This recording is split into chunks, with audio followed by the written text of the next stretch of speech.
Covid-19, que comprendre de la décision de la conférence épiscopale du Bénin concernant la fermeture de toutes les églises catholiques? Pour en parler, nous avons invité pour vous le Père Éric Oloudé Okweisha. Père Éric Oloudé Okweisha, bonjour. Bonjour, monsieur le journaliste. Merci d'avoir accepté notre invitation. Vous êtes le directeur de la cellule de communication de la conférence épiscopale du Bénin. Dans sa décision du Conseil des ministres du 17 mars 2020, le gouvernement invitait les fidèles à respecter une distance de 1 mètre entre eux et d'éviter de se serrer les mains. Cette recommandation était-elle difficile à appliquer dans les églises catholiques? Non, pas tellement. Et les pasteurs ont juste signifié aux fidèles qu'ils ne devaient plus se donner la paix du Christ, qui se passe généralement avant le temps de la communion, et cela passait normalement, sans problème. Et donc, quel a été le déclic qui a amené la conférence épiscopale du Bénin à prendre cette décision-là de fermer les églises catholiques? Alors, comme vous le savez, c'est suite à l'enregistrement des tout premiers cas d'infection au Bénin que le gouvernement a eu son conseil extraordinaire le 17 mars dernier et a pris des décisions. Et au nom de cette décision, il fallait respecter la distance d'1 mètre entre, disons, les personnes au cours d'un rassemblement et ne pas excéder le nombre de 50. Alors, vu la taille de nos églises, la taille de nos communautés paroissiales, eh bien, la conférence épiscopale du Bénin a aussi pris d'autres mesures, au nombre desquelles celle de suspendre les célébrations eucharistiques, les chemins de croix, les activités pastorales en général, la catéchèse, les groupes de prière, les chorales, etc. Et ce n'est pas la seule décision. En dehors de ça, il y a aussi le fait que l'Église a demandé de suivre rigoureusement les mesures prescrites par le gouvernement, parce qu'il ne s'agit pas d'un mal, disons, mineur, il s'agit d'un mal mortel. Et l'Église tient beaucoup au respect de la vie humaine, qui est sacrée, qui est inviolable et qui doit être respectée par-dessus tout.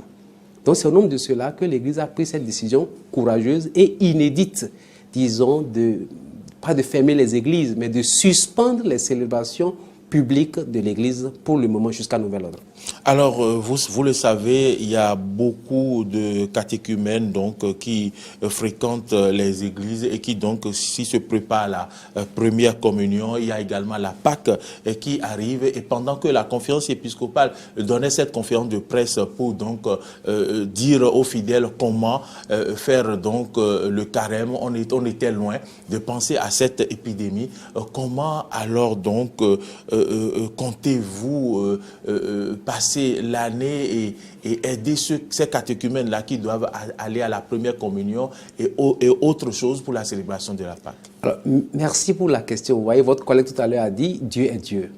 Effectivement, nul ne pouvait prévoir ce que nous vivons actuellement. Et donc, c'est une situation exceptionnelle qui a dû entraîner des mesures exceptionnelles.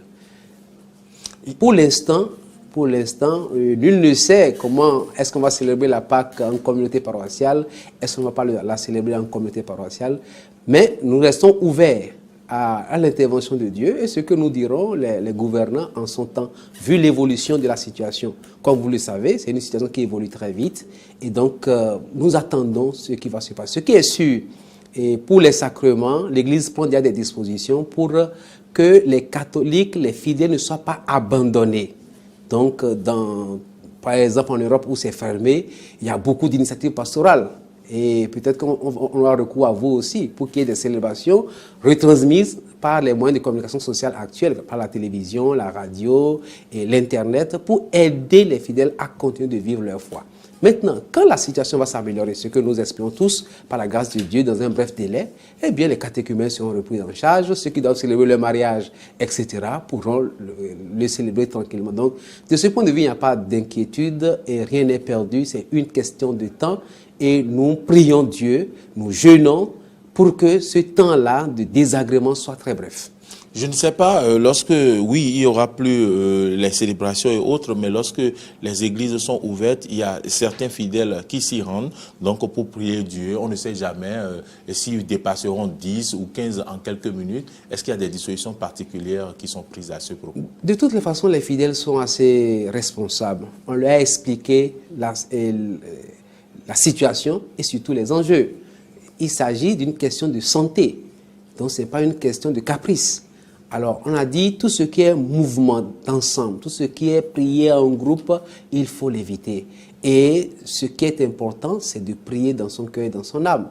Et donc, le fidèle peut bien prier chez lui et recevoir la grâce de Dieu. Ce n'est pas en allant se mettre avec 10, 15 ou 20 amis qu'il pourra vraiment attendrir le cœur de Dieu. Donc, je dis, et les évêques l'ont répété, la première mesure, c'est de suivre rigoureusement et scrupuleusement les mesures prises par le gouvernement. Donc, on a dit pas d'attroupement, qu'il n'y en ait pas. Quand on passera au confinement, selon ce que nous entendons dire, et il faut aussi respecter cela. Ce n'est pas le monde de dire non, moi je vais à l'église. Donc, on a dit de rester chez vous. Vous restez chez vous et vous priez. Vous criez, Dieu vous entendra. Dieu comprend la situation actuelle plus que nous. Il est avec nous au cœur de cette situation. Et c'est encore lui qui va nous sauver. Parce que comme le dit beaucoup, on dit, mais si les grandes puissances sont mises à genoux par cette maladie-là, qu'est-ce que nous pourrons dire? Il n'y a que Dieu pour nous aider et pour nous sauver. Pour le moment, nous savons que l'Église a vraiment radio immaculée, donc par laquelle les fidèles peuvent être en contact et suivre les prières. Est-ce que particulièrement il y a un programme spécial sur cette radio dédié à cette période? Oui, ça c'est la radio maison, voilà, et qui sera mobilisée, comme on le dit, pour qu'il y ait plusieurs célébrations eucharistiques retransmises au cours des journées. Mais nous lançons aussi un appel à tous les moyens de communication qui peuvent nous aider. Et si vous aussi, vous nous donnez même 1 heure, et le dimanche, nous sauterons sur l'occasion pour pouvoir dire la messe et aider les fidèles à suivre l'Eucharistie depuis leur maison. Donc, nous sommes en train aussi de frapper aux portes des autres médias, des autres moyens de communication qui peuvent nous laisser des plages pour qu'il y ait plusieurs célébrations célébrées sur les ondes et qui permettent aux fidèles, où qu'ils soient et à leur heure, parce que bon, si on dit tout le monde à 7 heures, mais qui était habitué à aller à la messe de 18 heures? Et bon, ça veut dire que cela ne suivra rien. Mais alors, s'il y a possibilité de célébrer le matin à midi et à 18h, bon, ça offre plus de chances aux fidèles qui sont dans leur maison de suivre la célébration. Donc, c'est un appel que je lance ici. Tous ceux qui ont les moyens, tous ceux qui possèdent des moyens de communication, qui peuvent nous offrir, qui peuvent offrir à l'Église catholique des plages, même si c'est 30 minutes d'une petite prière, une petite méditation, ça peut aider les fidèles à vivre pendant ce temps-là que nous souhaitons bref pour nous tous. Mon père, certains fidèles ont adopté certaines habitudes. Très tôt le matin, ils doivent passer par l'église, prier Dieu. Et cette période les dérange beaucoup quand on sait que les rassemblements sont interdits et autres. Est-ce que leur foi n'est pas ébranlée? Est-ce que vous avez un message à adresser à ces fidèles? Puisque j'ai entendu une maman dire, tous les matins, je suis à l'église aujourd'hui. La dernière fois, j'y étais, j'ai regardé, tout était fermé. Je ne sais plus comment faire. Est-ce que vous avez un message à adresser à ces fidèles? Alors, le message, c'est de prendre le désagrément qui nous parvient, qui nous tombe dessus, nous tous, comme aussi une pénitence, un effort en ce temps de carême que nous devons offrir au Seigneur. Pour ceux qui sont victimes, pour ceux qui sont déjà atteints, pour ceux qui sont déjà malades, pour ceux qui soignent ces malades-là au péril de leur propre vie, parce que ça peut arriver pour les médecins d'être contaminés. Donc, ce désagrément-là que ce fidèle-là observe du fait qu'il ne puisse pas accéder à l'église comme il le faisait de routine, qu'il l'offre au Seigneur. Maintenant, il est conseillé aux fidèles d'avoir leur oratoire, d'avoir un petit coin dans la maison où ils peuvent prier. Donc, ceux qui ne l'avaient pas, ou ceux dont l'oratoire est déjà poussiéreux, c'est le moment de nettoyer, d'en faire un petit coin où l'église domestique, la petite famille, père, mère, enfant, peut se mettre à genoux et prier. C'est ce qui est conseillé en ce temps. Et c'est ça la vraie foi. Normalement, la vraie foi part de la maison. La vraie foi est reçue et vécue en famille. Et c'est après qu'elle est exprimée en communauté paroissiale. Alors, beaucoup ont supprimé cette instance-là et vivent uniquement dans l'instance paroissiale, qui maintenant a des problèmes dus au virus. Alors, c'est le moment de revenir à l'instance familiale, c'est-à-dire prier en famille. Le chemin de croix des vendredis doit être continué, même s'il n'y a plus possibilité que quelqu'un le dirige à l'église. C'est maintenant au père de famille, à la mère de famille, ou organiser les enfants pour faire le chemin de croix en famille. C'est ça, normalement, la première éducation chrétienne. L'église, c'est d'abord l'église domestique, c'est la famille.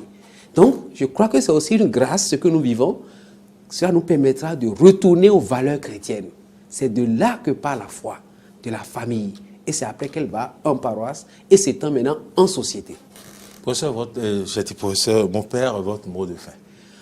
Je vous remercie pour cette invitation et je demande une fois encore à la suite des évêques que nous gardions le calme et la sérénité. Rien ne se fera dans l'indiscipline, dans la psychose, dans la peur, dans la panique. Alors, gardons le calme. Observons rigoureusement les mesures super annoncées sur les ondes avec les affiches. Lavement des mains, l'hygiène, etc. Distance, respectons cela, c'est pour notre santé. La vie humaine n'a pas de prix. Et ensuite, prions. Prions pour que Dieu nous aide à tourner la page de ce virus. Amen, qu'il en soit ainsi. Nous avons reçu pour vous Père Éric Oloudé Opaïcha, il est directeur de la cellule de communication de la Conférence épiscopale du Bénin. Vous en avez certainement beaucoup appris, vous avez pris certainement d'autres résolutions, vous prendrez davantage d'autres résolutions à travers ce face-à-face. Mon Père, une fois, merci d'être venu. Merci pour votre disponibilité de tous les instants. C'est moi qui vous remercie. Madame, Monsieur, merci de nous avoir suivis et je vous laisse en compagnie donc de Natacha Kofi.